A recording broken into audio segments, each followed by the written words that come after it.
ফরিদপুরের সদরপুরে অবৈধ বালু উত্তোলনে নদী ভাঙনের সৃষ্টি হয়েছে। এতে জনভোগান্তি নিরসন ও অবৈধ বালু উত্তোলনের সিন্ডিকেট ভেঙে জড়িতদের আইনের আওতায় নিয়ে আসার দাবিতে বিশাল মানববন্ধন ও প্রতিবাদ সমাবেশ অনুষ্ঠিত হয়েছে। বুধবার দুপুরে সদরপুর ছাত্র জনতার ব্যানারে সদরপুর উপজেলার পরিষদ চত্বরে শতাধিক ছাত্র জনতার উপস্থিতিতে এই মানববন্ধন ও প্রতিবাদ সমাবেশ অনুষ্ঠিত হয়।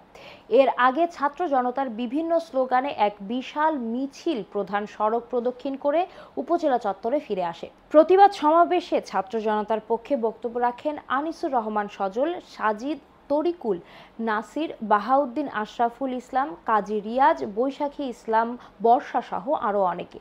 এ সময় বিভিন্ন কলেজের ছাত্রছাত্রী ও স্থানীয় জনতা উপস্থিত ছিলেন। আপনারা সবাই জানেন, আমাদের বিভিন্ন চর অঞ্চলে আমাদের প্রশাসনের নাকের টকা দিয়ে কিছু দুর্বৃত্তরা, বালুদস্যুরা দীর্ঘদিন যাবৎ বালি কেটে যাচ্ছে, যেটা সম্পূর্ণ অবৈধ।